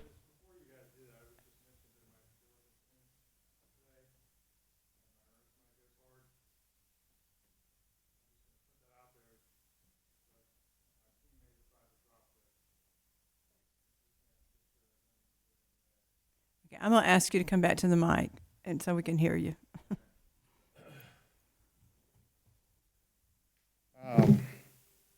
Yeah, I know this doesn't have a whole lot to do with you guys, but would like to try to get to the decision today if we can. Our due diligence ends today on our contract. Our earnest money goes hard. That was kind of how it was set up time-wise for this meeting through the zoning process.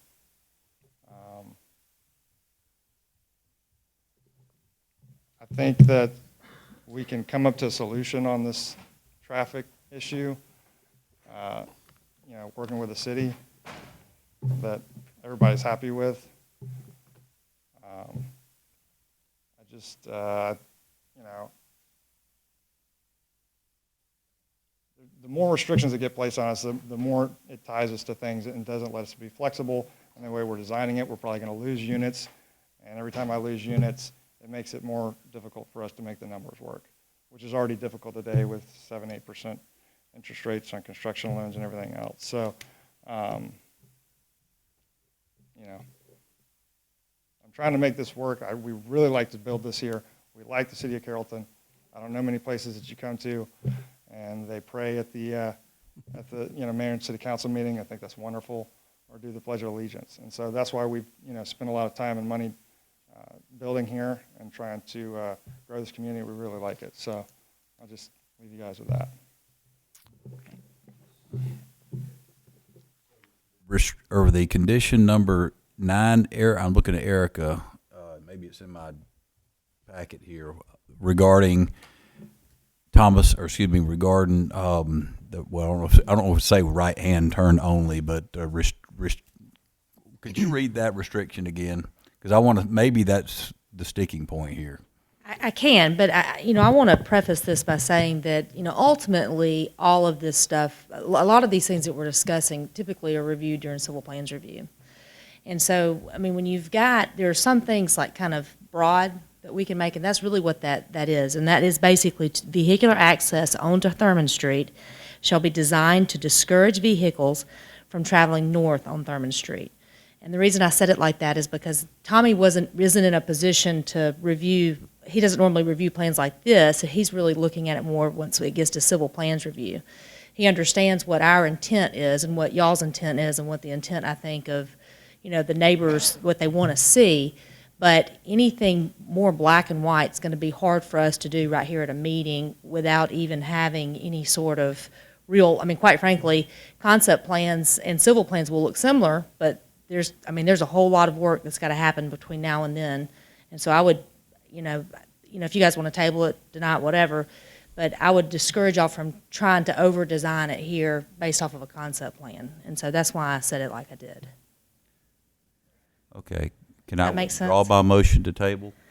Well, no, I'm not saying that. I'm No, just I'm- saying I'm not that's why making- we wrote it the way we did, is we really need to have some leniency with, when it gets to the city engineer's office, for him to kind of make some of the calls once he's actually looking at civil plans. And if we condition all of his ability to maneuver away, then, we're really going to be maybe stuck with a product we may not want, as far as, what the goal is, which is to reduce traffic going north on Thurman. Okay.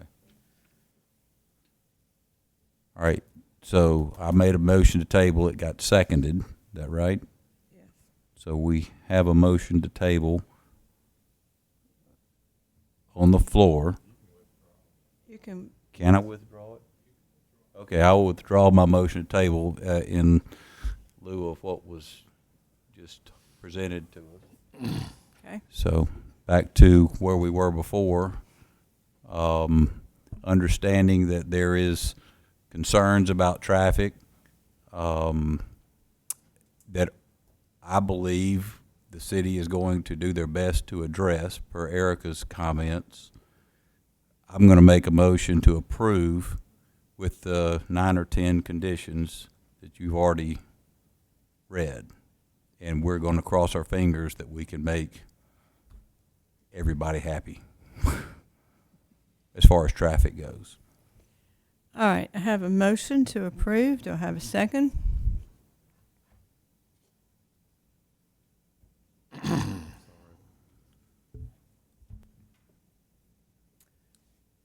Okay, I'll say it again. I have a motion to approve. Do I have a second? If I don't have a second, the motion dies on the floor.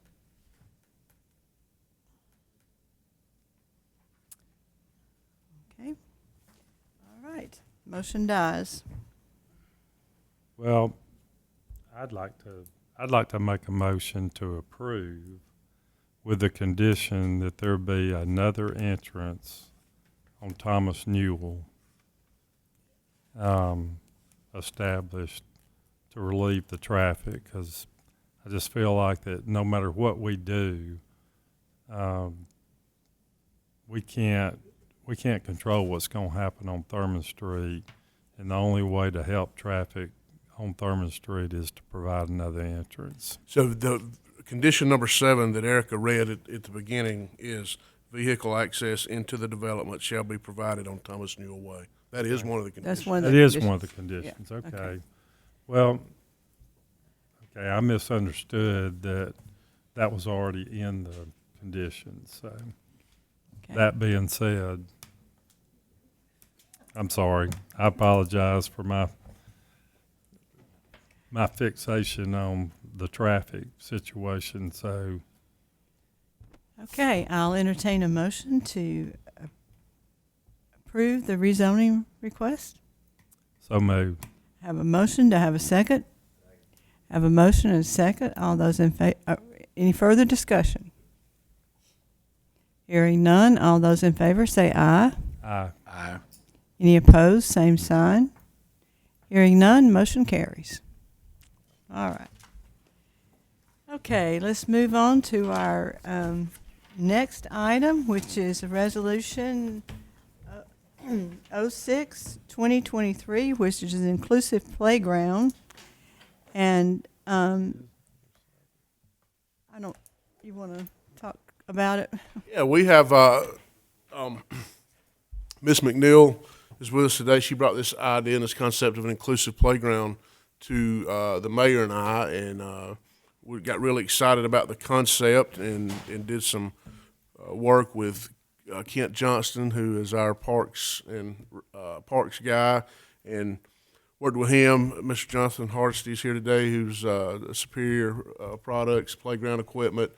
And so we have been, as we told Ms. McNeil, in terms of our capital projects, we have several major projects going on with the fire station, new fire equipment, Lake Shore, park renovations, those things. So our capital projects and SPLOST funds are committed up until about 2025, but Ms. McNeil's willing to go out and raise the money to help build this inclusive playground. So she's going to spearhead the fundraising aspect of it, and we're going to provide the land for it. And Mr. Hardesty, can't thank him enough for the his work that he's already done in the design and the layout. And we're going to show a video just to give you an idea of what the playground will look like in its current form. Is with the video is over at Hobbs Farm. So yeah, you can go ahead and start the video.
She said these next two were not, they were staff recommendations, not planning recommendations. She made those last two.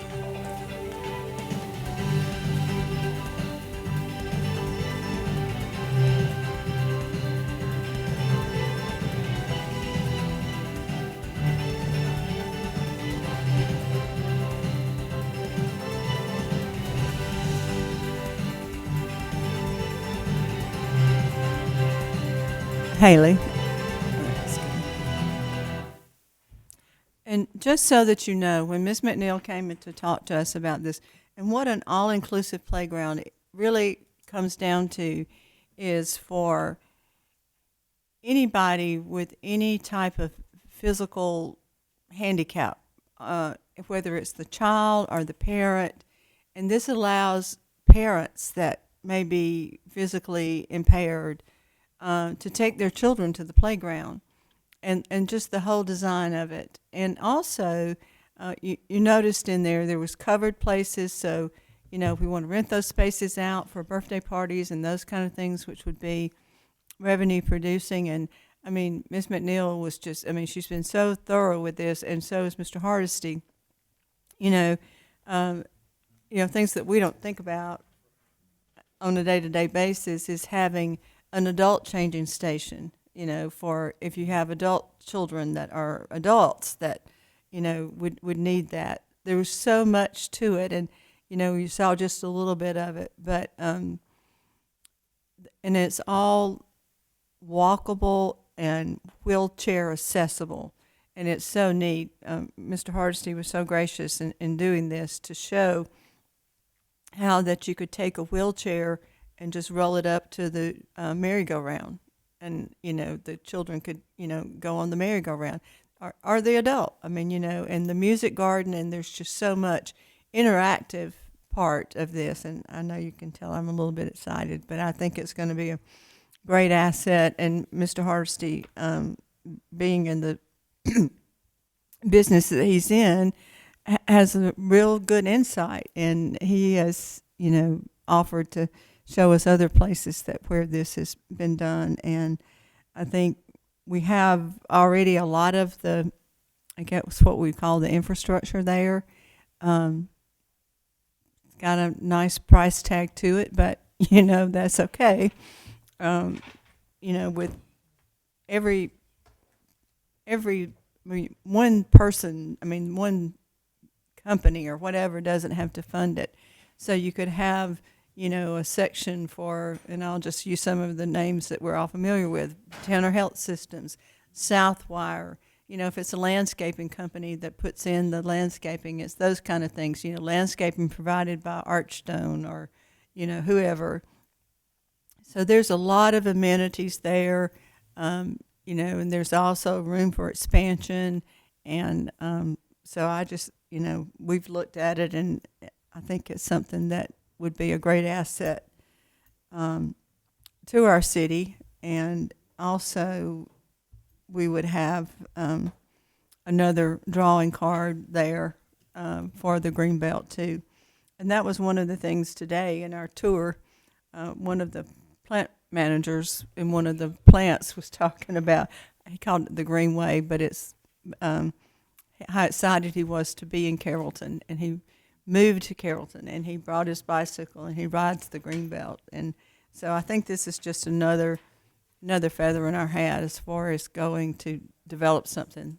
And, hopefully, this is not, even though it's on city property and it'll be a city project, but, county residents, residents from everywhere, but maybe we can partner with the county and some of the cost of it. And I feel sure that maybe there's some grants out there that might be available. So I will go ahead and read the resolution at this time. It's Resolution 06-2023, a resolution of the Mayor and Council of the City of Carrollton, State of Georgia, to approve and adopt the concept plan for the City of Carrollton Inclusion Playground.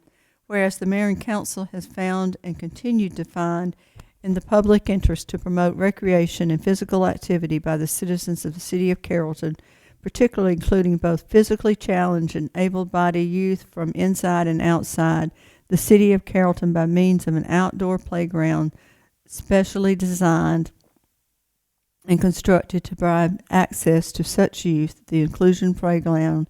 And whereas certain interested local citizens and nonprofit organizations together, the fundraising group began fundraising and developing a preliminary plan to develop the inclusion playground within the City of Carrollton. And whereas the available green space at Hobbs Farm will allow for the inclusion playground conflicting with other existing and proposed uses or environmental attributes of the property. And whereas the fundraising group has committed to raise the needed funds to develop the inclusive playground at Hobbs Farms Park, and whereas the city, through its recreation department, has been working with the fundraising group and an independent construction contractor to create a plan designed for the development of the inclusive playground, the preliminary plan, and whereas the mayor and council understood, I'm so sorry. You want to read it?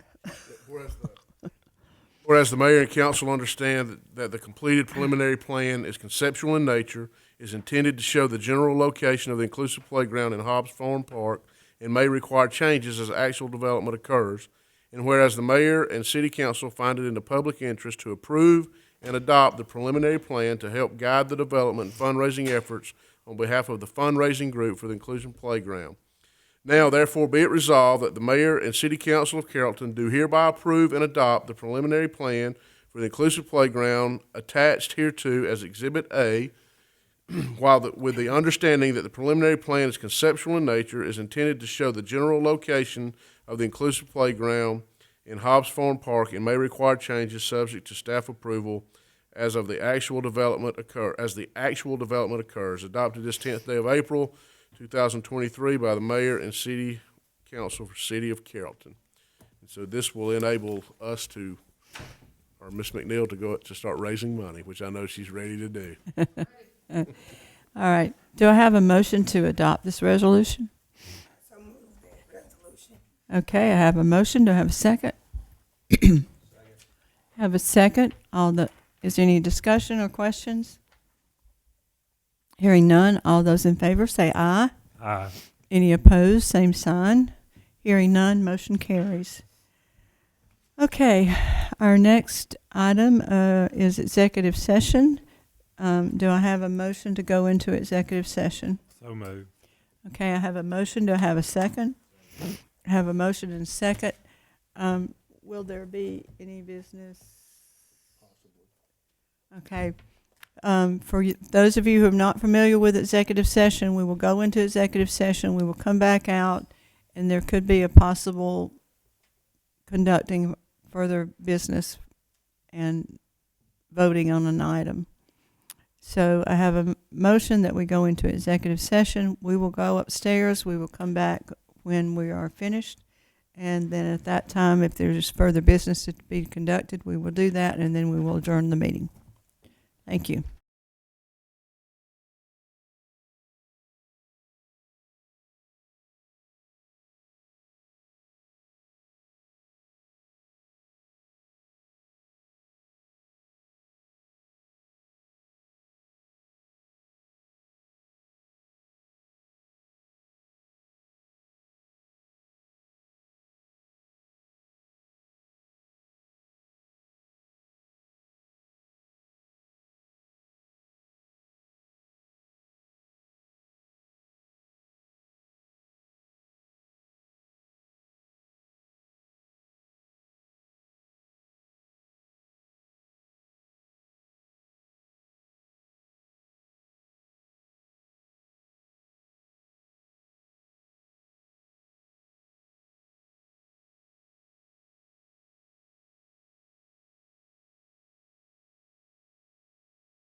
Okay.